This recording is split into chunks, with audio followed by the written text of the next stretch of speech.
ప్రస్తుతం గాల్లో ఎగురుతున్న విమానం భూమి నుంచి సెకన్కు 8 కిలోమీటర్ల వేగంతో అంతరిక్షం వైపు ఓ రాకెట్ గ్రావిటీకి వ్యతిరేకంగా దూసుకెళ్లగలుగుతుందంటే దానికి కారణం గురుత్వాకర్షణ సిద్ధాంతాన్ని కనుగొన్న ప్రాచీన విధ్వంస శాస్త్రవేత్త అయినటువంటి సర్ ఐజాక్ న్యూటన్.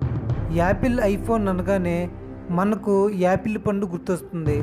యాపిల్ అనగానే న్యూటన్ యాపిల్ చెట్టు క్రింద కూర్చున్న సంఘటన మనకు గుర్తొస్తుంది. Law of motion, gravitational theory వంటి భౌతిక సిద్ధాంతాలను కనుగొన్న న్యూటన్ జీవితం ఎలా కొనసాగింది? తను చనిపోయే చివరి రోజుల్లో తను కనుగొన్న అంశం ఏమిటి? అలాగే తను రాసుకున్న డైరీలో ఉన్న భయంకర నిజాలు ఏమిటి? ఈ వీడియోలో పూర్తిగా తెలుసుకుందాం.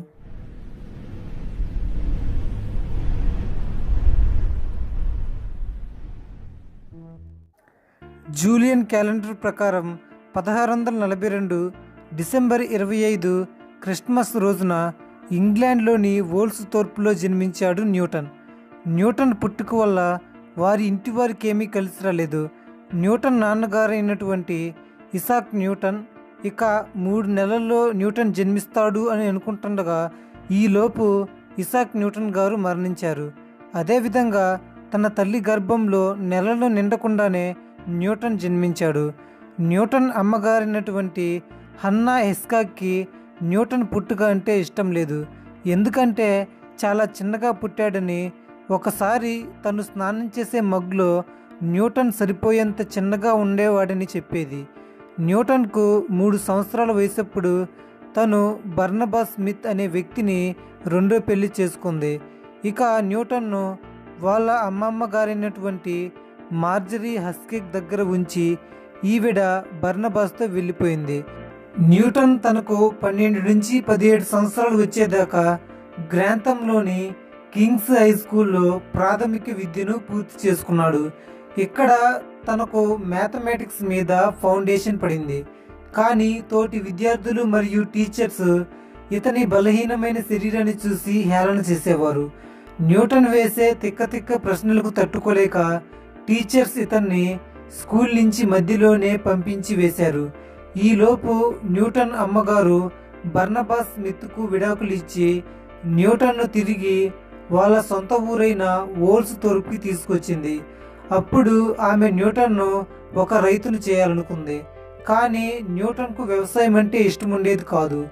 న్యూటన్ అమ్మగారు కింగ్స్ స్కూల్లోని హెన్రీ స్టోక్స్ అనే టీచర్ను ఏదో విధంగా ఒప్పించి తిరిగి న్యూటన్ను స్కూల్కు పంపించింది.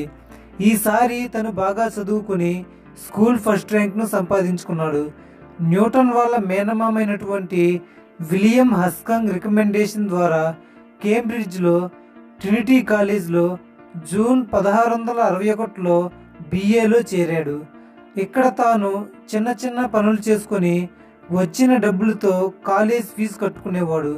చివరికి 1664లో తను ఎంఏ వరకు చదవగలిగేంత స్కాలర్షిప్ సంపాదించుకున్నాడు. మొత్తానికి 1665లో తను బిఏ డిగ్రీని పూర్తి చేసుకున్నాడు. తర్వాత ఎంఏ చదువుదామనుకున్నాడు. కానీ కేంబ్రిడ్జ్లో ప్లేగ్ వ్యాధి రావడం వల్ల అక్కడి నుండి వోల్స్థోర్ప్కు వచ్చేశాడు. తనకు చిన్నతనంలో వచ్చిన పిచ్చి ప్రశ్నలకు సమాధానాన్ని వెతకటం కోసం చాలా బుక్స్ చదివేవాడు. ఇలా ఒకసారి వాళ్ళ ఇంటి ముందు ఉన్న యాపిల్ తోటలో ఓ యాపిల్ చెట్టు క్రింద కూర్చొని దీర్ఘంగా ఆలోచిస్తున్నప్పుడు ఓ యాపిల్ పండు సరిగ్గా తన తల మీద పడింది. అరే, యాపిల్ పడింది, తీసుకొని తిందాం అని అందరూ అనుకుంటారు. కానీ న్యూటన్ మాత్రం ఎందుకు యాపిల్ పండ్లు భూమి మీద పడుతున్నాయి, పక్కకో లేదా పైకో పోవచ్చుగా అని దీర్ఘంగా పండును పట్టుకుని ఆలోచిస్తున్నప్పుడు గ్రావిటేషన్, గురుత్వాకర్షణ సిద్ధాంతాన్ని కనుగొన్నాడు. ఇదే మనం పిలుచుకునే లా ఆఫ్ యూనివర్సల్ గ్రావిటేషన్. దీని ద్వారానే ఈ విశ్వంలోని ప్రతి వస్తువు ఇంకొక వస్తువుని ఆకర్షించుకుంటుంది. ఆ ఆకర్షణ అనేది దాని ద్రవ్యరాశి, వేగాన్ని బట్టి ఆధారపడుతుందని చెప్పాడు. ఇదే ఇప్పుడు మనం బుక్స్లో చదువుకుంటున్న 3 లాస్ ఆఫ్ మోషన్. ఇతను కనుగొన్న సిద్ధాంతాలతో ఇప్పుడు మనం నడిపే బండ్లు ఎంత వేగంతో వెళ్ళాలి, అలా వెళ్ళాలంటే అది ఎంత బరువు ఉండాలి, ఒక విమానం గాల్లో ఎగరాలంటే దానికి ఎంత మాస్ ఉండాలి, గురుత్వాకర్షణకు వ్యతిరేకంగా ఓ రాకెట్ పోవాలంటే దాని వెలాసిటీ ఎంత ఉండాలి, ఇలా రకరకాల ప్రశ్నలకు సమాధానంగా ఎన్నో థీరీస్ను కనుగొన్నాడు. ఇలా 2 సంవత్సరాల ఒంటరి పరిశోధన తర్వాత 1667 ఏప్రిల్లో తిరిగి కేంబ్రిడ్జ్కు వచ్చాడు. ఇక్కడ ట్రినిటీలో ఫెలోగా ఎలక్ట్ అయ్యాడు. ఇలా ఎన్నుకోబడిన వారు పాస్టర్లుగా చర్చిలో సేవ చేయాలి. ఇలా తను ప్రీస్ట్గా ఉంటూ తన పరిశోధనలేమీ ఆపలేదు. ఏది ఏమైనప్పటికీ 1669 నాటికి తన మాస్టర్స్ డిగ్రీని సంపాదించుకున్నాడు. తను ఎంఏ కంప్లీట్ చేసిన 2 సంవత్సరాల తర్వాత ఫెల్లో ఆఫ్ రాయల్ సొసైటీకి ఎంపికయ్యాడు. గ్రావిటీ, మోషన్ మీదే కాదు, ఆప్టిక్స్ మీద, ఒక ప్రిజం మీద ప్రయాణించిన కాంతి వివిధ రంగులను ప్రసరింపజేయడాన్ని, అలాగే ఆకాశంలో 7 రంగులతో ఇంద్రధనుస్సు ఫామ్ అవ్వడాన్ని, ఇలా కాంతి ధర్మాలపై మరియు రకరకాల ఆప్టిక్స్పై పట్టు సాధించాడు. అలాగే 1670 నుంచి 1672 కాలంలో ఆప్టిక్స్ మీద స్టూడెంట్స్కు క్లాసులు కూడా చెప్పాడు. ఇలా అంతరిక్షంలో ఒక రాకెట్ వేగంగా పోతున్న భూమి మీద మనం బస్సులలో సురక్షితంగా ప్రయాణించగలుగుతున్నామంటే దానికి కారణం న్యూటన్ పరిశోధనలు. ప్రస్తుతం మనం చదువుకునే ఫిజిక్స్, మ్యాథ్స్ టెక్స్ట్ బుక్స్లో అతని సిద్ధాంతాలు లేకుండా ఉండవు. అందరిలాగా ఏదో పండు పడాలి కాబట్టి మీద పడింది, తిందాంలే తీయగా ఉంటుందని న్యూటన్ అనుకుంటే సాంకేతిక అభివృద్ధి అక్కడితోనే ఆగిపోయిండేది. ఒక రకంగా చెప్పాలంటే శాస్త్రవేత్తల ఆవిర్భావంలో ఆవిర్భవించిన విద్వాంసం ఇతను. ఇతన్ని ఇన్స్పైర్ తీసుకునే స్టీవ్ జాబ్స్ యాపిల్ ఐఫోన్ లోగోను మొదట్లో న్యూటన్ పిక్చర్తో డిజైన్ చేయించాడు. చివరిగా మార్చి 20, 1727లో తన 84 ఏళ్ల వయసులో లండన్లోని కెన్సింగ్టన్లో ఒక వర్జిన్గా మరణించాడు.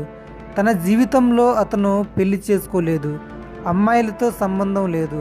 అందుకే అతన్ని వర్జిన్ అని తనతో పాటు ప్రయాణించిన ఫ్రెంచ్ రైటర్ అయినటువంటి వాల్తేర్ చెప్పాడు. అతను చనిపోయే చివరి రోజుల్లో తనని ఫిజిషియన్ మరియు సర్జన్ దగ్గర చూపిస్తే అతను వర్జిన్ అని తెలిసిందని వాల్తేర్ చెప్పాడు. ఇప్పటి వరకు చెప్పినదంతా న్యూటన్ లైఫ్ టర్నింగ్ పాయింట్స్ మాత్రమే. కానీ తను చనిపోయేటప్పుడు యుగాంతం మీద పరిశోధించి కొన్ని భయంకరమైన నిజాలు తెలుసుకొని ఎవ్వరికీ చెప్పకుండా తన డైరీలో రాసుకున్నాడు. అస్సలు ఆ డైరీలో ఏముంది, అతను పరిశోధించిన అంశాలు ఏమిటి, నెక్స్ట్ పార్ట్ 2లో పూర్తిగా తెలుసుకుందాం. Thank you for watching. మరిన్ని వీడియో అప్డేట్స్ కోసం ఛానల్ని సబ్స్క్రైబ్ చేసుకోండి. వీడియోస్ నచ్చితే లైక్ చేయండి.